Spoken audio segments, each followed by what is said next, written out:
무한폐렴으로 인해서 예배가 많이 제한이 되고 교회들마다 좀 비상이 걸린 그런 모습입니다만, 그럼에도 불구하고 이렇게 함께 예배드리게 해주신 것 먼저 하나님 앞에 감사를 올립니다.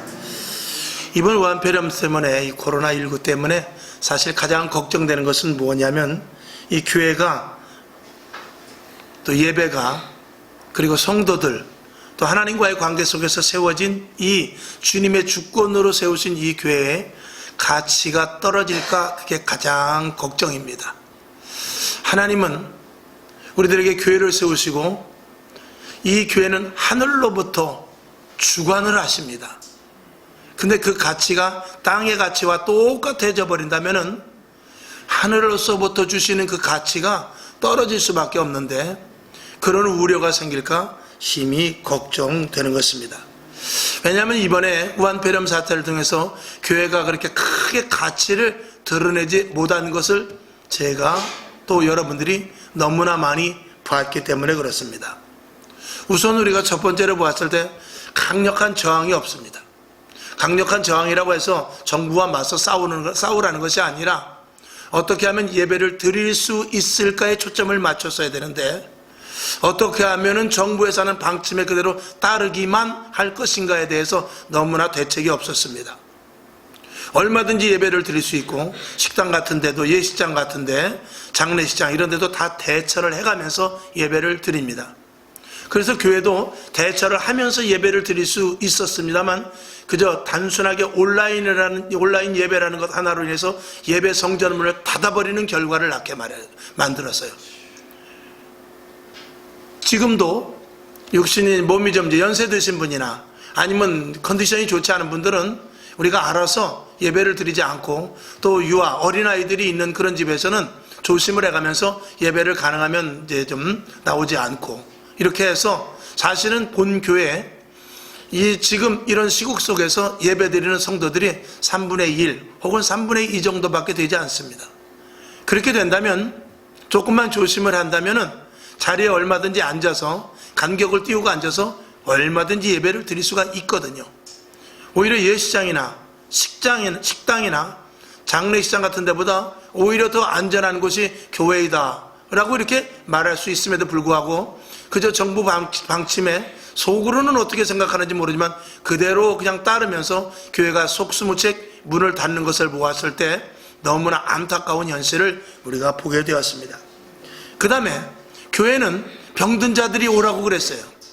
약한 자들이 와서 강하게 된다고 그랬어요. 부족한 자들이 와서 하나님이 채워주심으로 말미암아서 능력과 권능을 발산하는 것이 교회인 것입니다. 가난한 자들이 와서 부유해지고, 그리고 미련한 자들이 와서 하늘로부터 주시는 지혜로 말미암아 지혜로워지는 것이 교회인 것입니다. 근데 그 치료와 회복과 강건함을 얻는 교회가 오히려 작은 바이러스 하나 때문에 피해 다니는 모습, 정말 너무나 수치스러운 모습을 발견하게 되었습니다. 있을 수 없는 일이 일어난 것이죠. 그 다음에 수많은 교회, 대한민국의 교회가 최소한 4만에서 6만여 교회가 있습니다.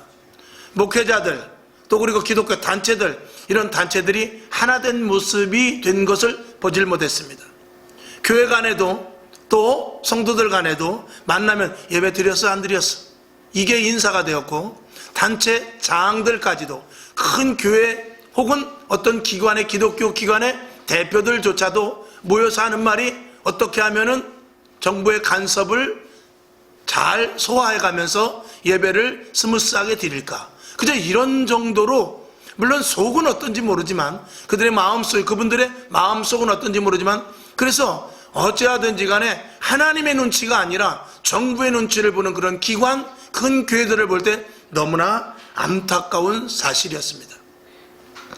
적어도 제가 한번 말씀을 드렸습니다만, 부활절 정도만 됐어도 이렇게 어떤 성명서를 발표할 줄 알았습니다. 앞으로 우리 교회가 나아갈 길이라든지, 아니면 성도들의 자세라든지, 대한민국 교회 정체성에 대해서 강력하게 어필을 해서 예배드리는 어떤 모습이라든지, 이런 위기와 재앙이 있을 때 교회가 어떻게 해야 될 그런 방법에 대해서 구체적으로 대안이 나올 줄 알았는데 아무것도 나오질 않았습니다. 교회는 많습니다. 기독교 단체들은 많습니다. 그런데 모두가 다 분열이 되고 그 자리에서 한마디도 하지 못하는 약화된 모습을 우리가 보게 되었던 것입니다. 그래서 이제 오늘 저녁에도 이제 아울러서 더 부연해서 말씀을 드리겠습니다만 3월 1일부터 4월 12일까지 부활절까지를 1분기로 첫 번째 분기로 생각을 해서 하나님의 강력한 역사 속에 예수 그리스도의 부활로 말미암은 믿음, 그 다음에 두 번째 부활절 이후부터 5월 31일 성령 강림절까지 성령의 강력한 역사 속에서 우리가 할 수 없는 일들을 성령님께서 도와주시옵소서, 그렇게 기도하면서 성령 강림절 5월 30일까지 2차 두 번째 분기로 해서 매진해서 기도를 할 것입니다. 그리고 말씀도 그런 주제로 할 것입니다. 그 다음에 세 번째 6월 1일부터 7월 5일 맥주감사절까지, 그때는 예수 그리스도와 함께하는 능력이 무엇이며 예수님이 함께하심으로 말미암아 온전한 영원한 천국까지 이룰 수 있는 확고한 믿음을 갖게 하는 그런 메시지를 선포하면서 다짐을 갖게 하는 그런 3분기 3차적인 일을 실시해 나갈 것입니다. 왜 그러느냐, 이제 뒤에도 말씀을 드리겠습니다만 전반기 7월 첫 주면은 6월 마지막 주일까지 전반기가 됩니다. 그래서 그때까지 가을에 열매를 맺으려면은 반드시 전반기에 심어야 됩니다. 지금 우리 교회가 또 영적으로 2020년도를 들어오면서 전반기에 교회에서 행사 프로그램 하나도 영적으로 심어 놓은 게 없습니다. 이렇게 되면 가을에 거둘 것이 없게 되는 것입니다. 전반기에 준비를 많이 해서 정상적인 예배를 드리고, 그리고 성도들의 믿음과 신앙이 자랄 수 있는 프로그램을 비롯해서 여러 가지 많은 기도, 말씀 이런 것들에 매진해서 후반기에 열매를 맺어야 되는데 아무것도 한 것이 없이 그저 온라인 예배를 드렸습니다. 구역 예배도 제대로 못 드렸고, 저희 교회는 예외지만 구역 예배도 제대로 드리지 못하고, 그 다음에 행사 하나 치르지도 못하고, 새벽 예배조차 수요 예배조차 저녁 예배조차 드리지 못하고 낮에 겨우 온라인 예배를 드리는 교회가 너무나 많았습니다. 그러면은 우리가 물론 하루하루 먹고 사는 것은 직장만 열심히 다니고 사업장만 잘 되면 되지만 영적으로 거둘 것이 없다, 이런 것입니다. 후반기에 가서 이제 7월달 넘어서는 무너집니다. 무엇이 무너지냐, 우리의 믿음이 무너지기 시작해요. 2달, 3달 교회 나오지 않으면요, 그 믿음이 얼마만큼 약화되는지 아십니까? 그것을 회복시키기 위해서는 굉장히 어려운 일들도 감수해야 될 부분이 분명히 생겨납니다. 그것은 목회자들이 더 애써야 되고 성도들을 더 이끌고 나가야 되는데 굉장히 힘든 부분이 생긴다, 이런 것입니다. 그저 그동안 지속되었던 예배와 기도와 그리고 신방을 비롯해서 프로그램을 계속 지속해 놨으면 교회는 나름대로 단어가 죄송하지만 굴러간단 말입니다. 그러나 영적인 부분이 빠져버리게 되면 외형적으로 그냥 서 있는 것 같지만 결국은 뒤에서 밑둥부터 썩기 시작하는 결과를 분명히 맞게 될 것입니다. 그래서 우리 교회는 절대로 그렇게 돼서도 안 되고 그렇게 될 수도 없거니와 지금까지 그렇게 하지도 않았기 때문에 후반기에도 우리는 정상적인 교회, 열몇 맺는 교회가 되기 위해서 전반기에 더욱더 최선을 다해서 나갈 것을 다짐하는 것입니다. 할렐루야. 그 다음에 지금 이 우한폐렴 사태를 통해서 성도들의 믿음의 실체가 보여져 버렸어요. 그렇게 열심히 기도하고 은혜를 받았다는 사람이 보이질 않습니다. 이 믿음의 실체가 정말 교회가 그 나름대로 큰 교회, 영성이 있다는 교회, 그런 교회들이 문을 닫아버렸습니다. 물론 문 닫은 것 하나 자체로, 온라인 예배 드린 것 하나 자체로 그 교회를 평가하는 것은 우습습니다만 어찌하든지 간에 그것이 하나님이 기뻐하시는 일이냐 마귀가 좋아하는 일이냐를 따졌을 때는 답이 나올 수도 있다, 이런 것입니다. 여러분, 우리는 이 교회가 어떤 곳인지, 성도들이 어떤 것인지 이게 다 지금 드러나 버렸어요. 세상 사람들이 볼 때 교회를 어떻게 봅니까? 교회도 하나님의 역사와 기적이 일어나고 죽은 자를 살리고 병든 자를 고치고 영적으로 강해져서 환상을 보고 꿈을 꾸고 이런 데인 줄 알았더니 교회가 어떤 데냐? 우한폐렴 하나도 대치 못하는 힘없는 하나의 작은 단체밖에 생각되지 않도록 보여졌다는 것입니다. 이것을 회복시키기가 굉장히 힘듭니다. 이를테면 저희 교회는 계속해서 예배를 드렸고 나름대로 기도 쉬지 않고 했고 자랑으로 말씀드린 것이 아니라 했기 때문에 우리 교회 성도들은 하나님에 대한 또 신앙에 대한 하나님과의 신관, 신앙에 대한 신앙관, 믿음에 대한 믿음관, 교회에 대한 교회관이 그대로 정립되어서 나가지만, 그렇지 못한 교회들은 교회관이 흐려집니다. 믿음관이 점점 약해져요. 하나님에 대한 신론이 점점 흐려진다, 이런 것입니다. 그렇게 되었을 때 그걸 회복시키기는 엄청나게 어려운 부분이 분명히 생길 수 있고, 거기에서 떨어져 나가는 부분들이 있을 때 여러분, 전도 한 명을 하기 위해서 1년이 걸릴 수도 있어요. 1년이 돼도 전도 2명, 3명 하기도 힘든 이런 시대에 살고 있는데, 우수수 떨어져가는 성도들을 어떻게 대체를 하며 죽어져가는 영혼들, 세상으로 나간 그 영혼들을 어떻게 감당할 수 있겠느냐, 이런 것입니다. 어떻게 회복시킬 수 있겠느냐, 이런 것입니다. 떨어져 나가기는 쉬워요. 그러나 다시 회복하기는 너무나 어렵다, 이런 것입니다. 그래서 어찌하든지 간에, 다른 교회들은 어떻든지 간에 우리 교회는 절대로 한 사람이라도 놓칠 수 없습니다. 한 영혼이라도 이탈되는 것을 볼 수 없습니다. 그래서 물론 오늘도 보이지 않는 분들이 있지만, 여기 계신 저와 여러분들이 예배를 통해서, 기도를 통해서 이 제단의 불을 계속 키우고, 이 제단의 예배를 계속 이어져 가면서 누구든지 다시 왔을 때 속히 회복될 수 있는 그런 끓는 물에 빨리 집어넣으면 음식이 익듯이, 이 제단이 계속해서 불이 태워져 예배가 끊어지지 아니하고 기도가 끊어지지 않는 저와 여러분, 그렇게 동참할 수 있는 여러분이 되기를 다시 한번 주님의 이름으로 축원을 드리며, 지금 그렇게 하고 있는데 계속 지속이 되어야 될 줄로 믿습니다. 그래서 교회가 이 세상에서 별로 없어도, 가만히 보니까 교회가 이 세상에 없어도 그렇게 불편함이 없이 세상 사람들이 살아갑니다.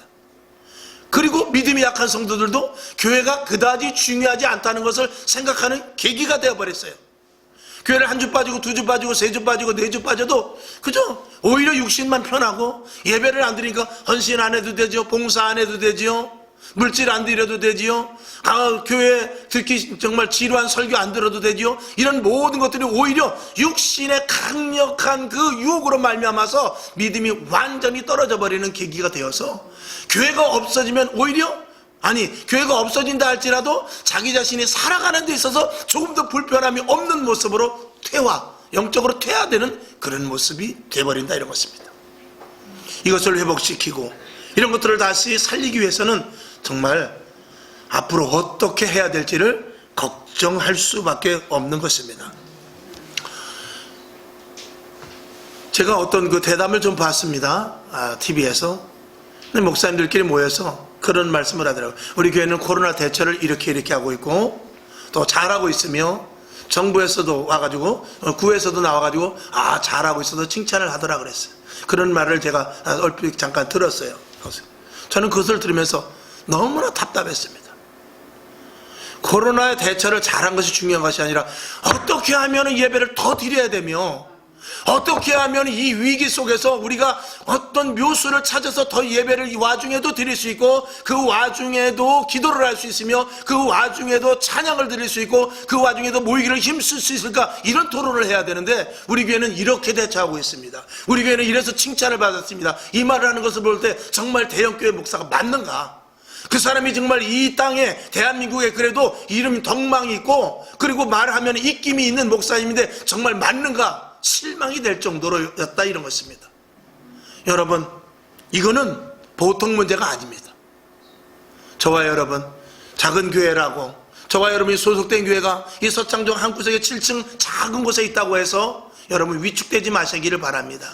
하나님과의 관계 속에서 정말 우리 교회가, 내가 이런 대체 속에서 내 위치가 지금 어떤 위치인가, 이것을 생각하면서 기쁨과 감사와 오히려 하나님 앞에 떳떳하고 당당할 수 있다는 모습으로 감사하실 수 있기를 주님의 이름으로 축원을 드리는 것입니다.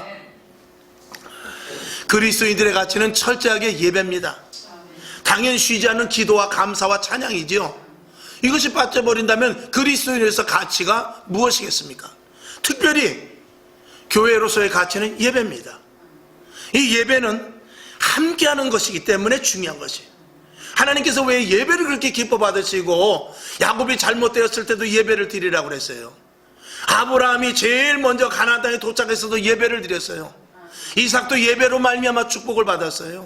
그리고 예수님께서도 너희가 신령과 진정으로 예배를 드리라고 그랬어요. 왜 그렇게 예배를 중요시합니까? 예배는 하나됨입니다. 예배는 믿는 자들이, 거듭난 자들이, 예배는 하나님의 자녀들이 모여서 하나님께 영광 올리는 그 자리요, 그리고 모습이기 때문에 그렇습니다. 기도는 예를 들어서 혼자 할 수도 있어요. 찬양도 혼자 할 수도 있어요. 그러나 예배만큼은 함께 모여서 드리는 것이기 때문에 하나님이 가장 기뻐하시는 것과 동시에 예배를 통해서 하나님이 그것을 가장 흠양받으십니다. 여러분, 성막을 지어놓고 그들이, 이스라엘 백성들이 와서 양을 잡고 염소를 잡고 제사장들이 어떤 나름대로 의식을 해가면서 왜 하늘에서부터 불이 내리기를 바랍니까? 바로 예배를 기뻐 받으시기 때문에, 그 제사를 기뻐 받으시기 때문에 그런 것입니다.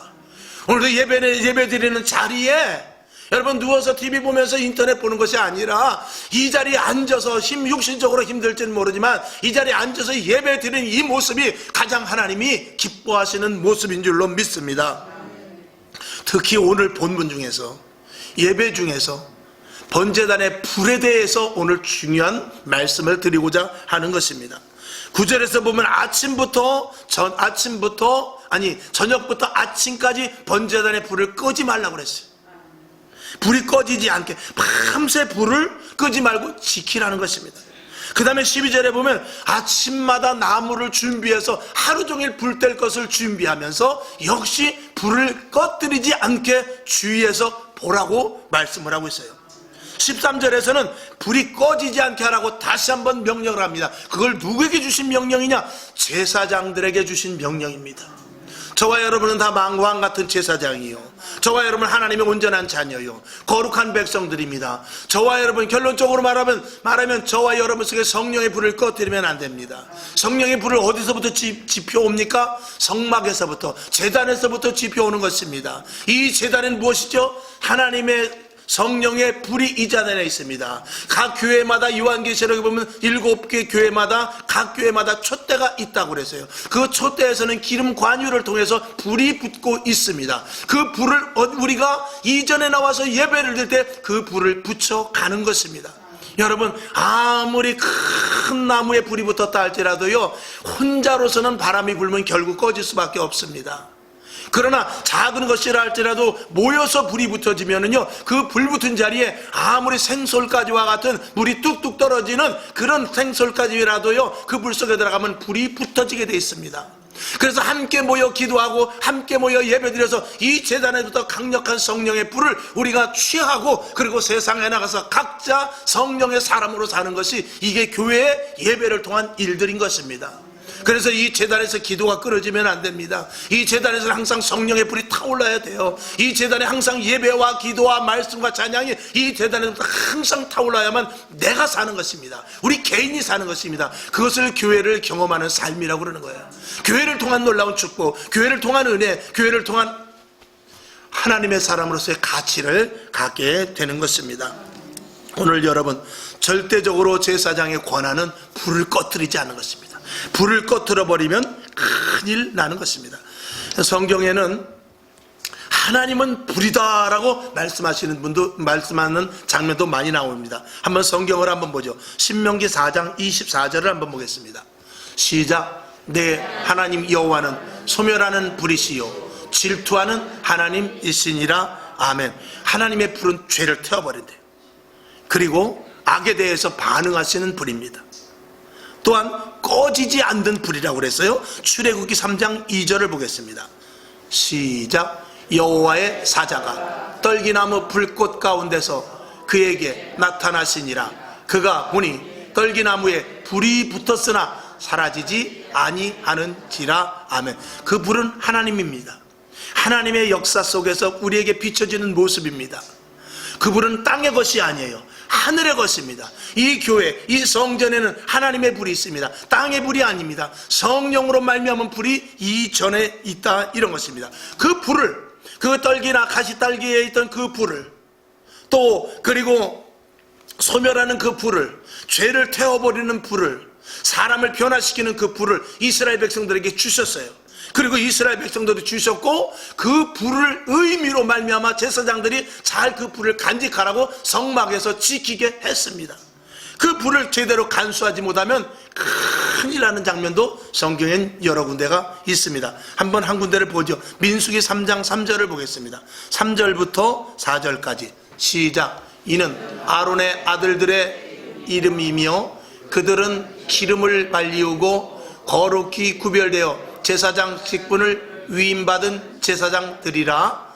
나답과 아비후는 시내 광야에서 다른 불을 여호와 앞에 들이다가 여호와 앞에서 죽었고 무자하였고, 엘리야살과 이다말이 그 아비 아론 앞에서 제사장의 직분을 행하였더라. 아멘. 자, 한 군데 더 보죠. 레위기 10장 1절과 2절을 보겠습니다. 시작. 아론의 아들 나답과 아비후가 각기 향로를 가져다가 여호와의 명하시지 않은 다른 불을 담아 여호와 앞에 분향하였더니 불이 여호와 앞에서 나와 그들을 삼키매 그들이 여호와 앞에서 죽은지라. 아멘.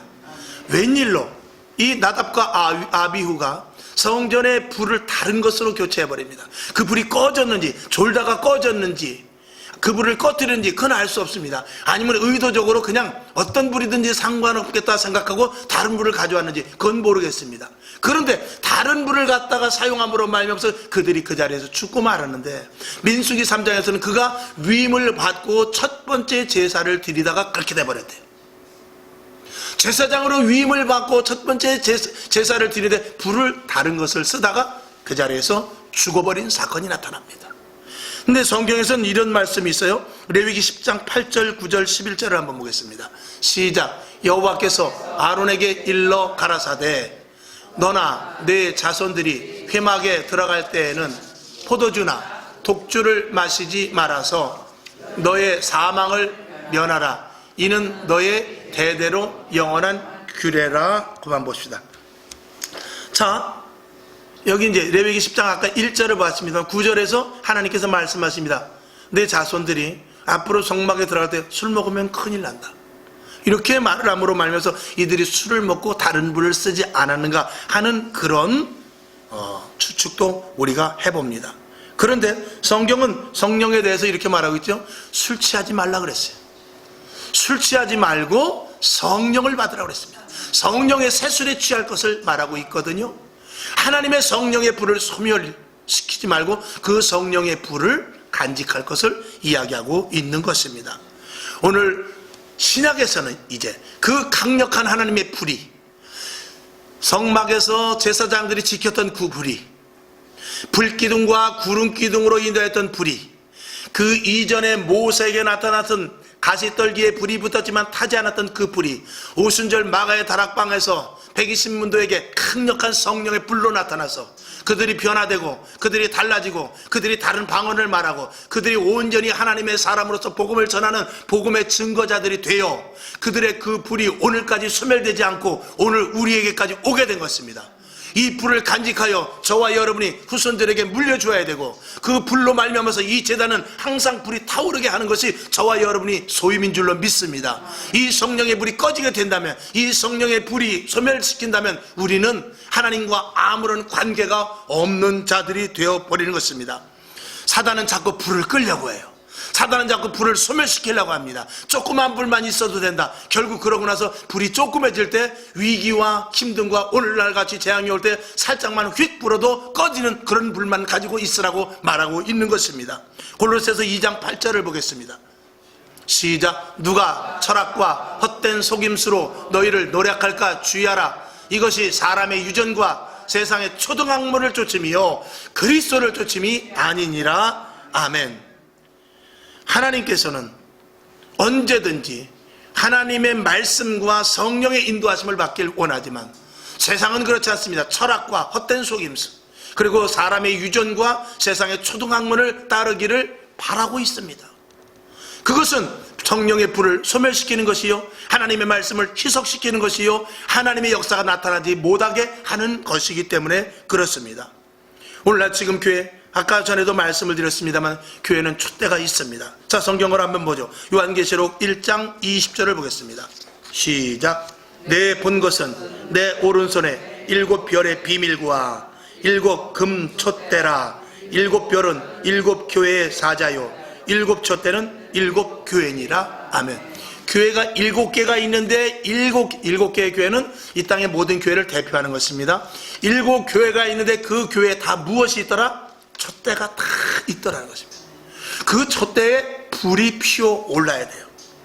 그런데 만약에 그 불을 소홀히 한다든지 그 불을 꺼뜨리게 되면 촛대를 옮겨버린다는 것입니다. 누구에게 옮깁니까? 그 촛대를 잘 간직하고 그 촛대의 불이 꺼뜨리지 아니하게 할 장소로 옮겨버릴 수밖에 없는 것입니다. 여러분, 우리는 지식으로 말미암아서, 경험으로 말미암아서, 인본주의로 말미암아서, 합리와 논리와 세상의 여러 가지 모든 지식으로 말미암아서 교회에서 말씀하는 하나님의 말씀의 불을 자꾸 꺼뜨리려고 하고 있습니다. 악한 것들이 그렇게 말이죠. 우리는 오직 말씀으로 말미암아서 말씀의 역사가 나타나 성령의 불이 일어나도록 하나님께서 우리에게 부여하신 이 제단의 불을 꺼서는 안 될 것입니다. 여러분, 촛대가 없어지면 교회는 있으되 사람의 교회가 될 것입니다. 그래서 교회의 불을 지켜야 되는데 첫 번째는 주의 종이 교회를 지켜야 됩니다. 교회를 지켜야 돼요. 오늘 본문을 한번 보겠습니다. 오늘 본문에 보니까 본문 한번 10절을 보겠습니다. 6장 10절. 자, 시작. 제사장은 세마포 긴 옷을 입고 세마포 고위로 하체를 가리우고 단 위에서 단 번제의 재를 가져다가 단 곁에 두고 11절. 그 옷을 벗고 다른 옷을 입고 그 재를 진 바깥 정결한 곳으로 가져갈 것이요. 아멘. 자, 이게 무슨 말씀입니까? 재를 갖다 버릴 때에는 제사장이 입었던, 제사장이 불을 지키고 그 성막 안에 있을 때는 세마포 옷을 입어야 됩니다. 그 옷을 입어야 되는데 재를 버리러 나갈 때라도 그 옷을 벗고 다른 옷으로 갈아입고 나가라는 것입니다. 이건 성결을 이야기하고 있는 것이에요. 거룩을 이야기하고 있는 것이고 구별을 이야기하고 있는 것입니다. 주의 종은 교회 안에서 무엇을 해야 됩니까? 오직 교회만 지키고 있어요. 혹시 나갈 때는 이 옷을 벗고 나가라는 것은 웬만한 준비가 되지 않아서는 안 된다는 것입니다. 웬만하면 나가지 말라라는 것입니다. 죄를 치우러 나갈 때만 나가라는 것이죠. 그러지 않고서는 언제든지 주의 종은 교회를 지켜야 되는 것입니다. 그래서 이 제단에 있는 불을 소멸시키지 않게 하는 데 있어서 누가 있어야 되냐? 주의 종이 항상 교회에 있어야 된다는 것입니다. 물론 사람이 위치적으로도 있어야 되지만 항상 마음과 생각과 계획이 교회 안에 있어야 되는데 집중, 아주 집중해야 될 것을 이야기하고 있는 것입니다. 그 다음에 다시 본문을 한번 보겠습니다. 12절. 자, 12절을 보죠.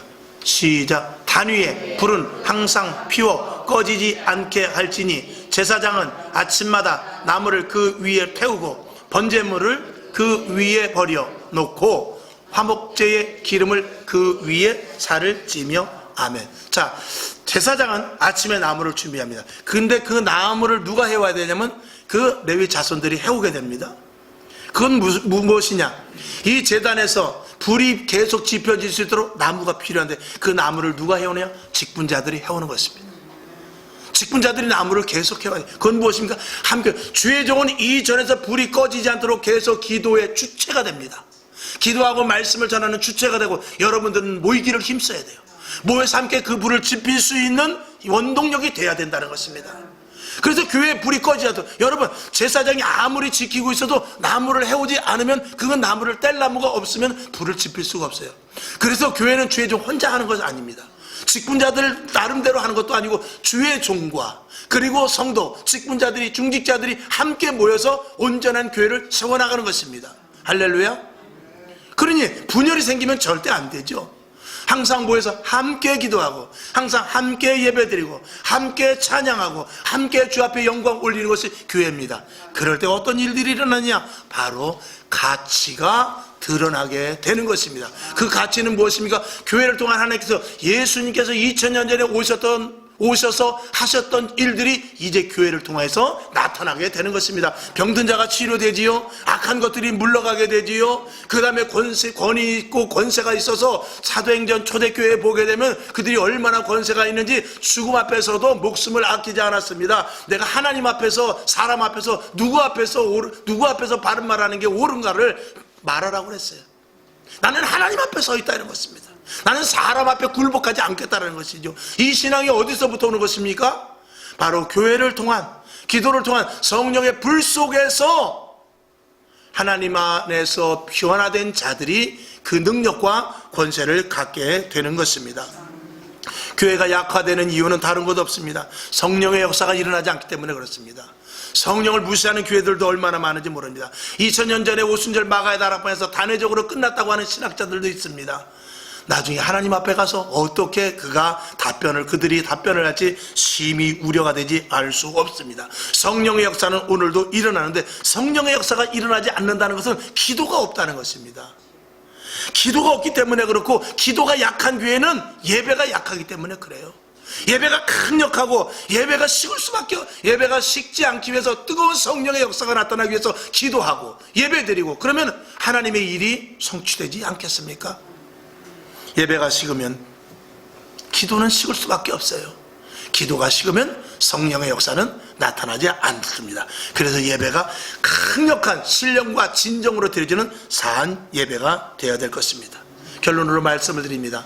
2020년도 가장 위기라고, 교회 위기라고 말할 수 있습니다. 왜? 전반기에 한 것이 없기 때문에 그렇습니다. 열매가 이제 반드시 가을에 열매가 적을 것입니다. 그러나 저는 기대하는 것은 우리 교회는 반드시 열매가 맺어질 것입니다. 좋은 열매가 맺어질 것. 이건 물질만을 이야기하는 것이 아닙니다. 영적으로 강성해서 첫 번째로는 더 힘든과 어려움이 온다 할지라도 이겨낼 수 있으며, 그리고 이 위기가 물러갔을 때 하나님께서 주실 복이 분명히 있다라는 것입니다. 여러분, 감사하시고 성령의 불을 꺼뜨리지 않도록 예배, 기도, 그리고 성령의 강력한 역사를 기대하는 저와 여러분이 될 수 있기를 기도하며, 준비된 교회는 불을 끄지 않는 교회죠. 우리 교회가 주님 오시는 그날까지 준비된 교회가 되는 줄로 믿습니다. 기도해야 됩니다. 부르짖어야 되죠. 기도 제목 많습니다. 나라 민족을 위해서 기도해야 돼요. 선교를 위해서 기도해야 돼요. 세우신 교회를 위해서 기도해야 돼요. 성도 한 사람 한 사람 옆에 계신 분들을 위해서 기도해야 돼요. 남편을 위해서 기도해야 됩니다. 아내를 위해서 기도해야 돼요. 내 자신을 위해서 기도해야 되고요. 기도할 일이 얼마나 많은지 모릅니다. 자다가 깰 때입니다. 기도하여서, 더 많은 기도를 하여서 성령의 불이 내 속에서부터 타올라 하나님의 역사를 체험하는 저와 여러분 될 수 있기를 주님의 이름으로 축원을 드리며 말씀 한 절 보고 말씀을 마치죠. 이사야서 56장 7절을 보겠습니다. 보고 말씀을 마칩니다. 시작. 내가 그를 나의 성산으로 인도하여 기도하는 내 집에서 그들을 기쁘게 할 것이며, 그들의 번제와 희생은 나의 단에서 기꺼이 받게 되리니, 이는 내 집은 만민의 기도하는 집이라 일컬음이 될 것임이라. 아멘. 기도하겠습니다. 아버지 하나님 감사합니다. 내 집은 만민이 기도하는 집이라고 말씀을 하셨고, 그곳에서 기도하는 집에서 기꺼이 그 단에서 일어나는 일들을 제사 지내는 것을 받겠다고 했습니다. 하나님 아버지, 오늘도 모인 저희들 한 심령 주님께서 기억하여 주셔서 제단의 불을 꺼뜨리지 않는 중직자의 역할을, 또 한 성도 작은 부분을 다 감당할 수 있도록 주여 도와주셔서 이 제단의 불로 말미암아 우리 속에 날마다 성령의 불이 타오르는 믿음의 종들 되게 하여 주시옵소서. 예수님의 이름으로 축원하고 기도합나이다. 아멘.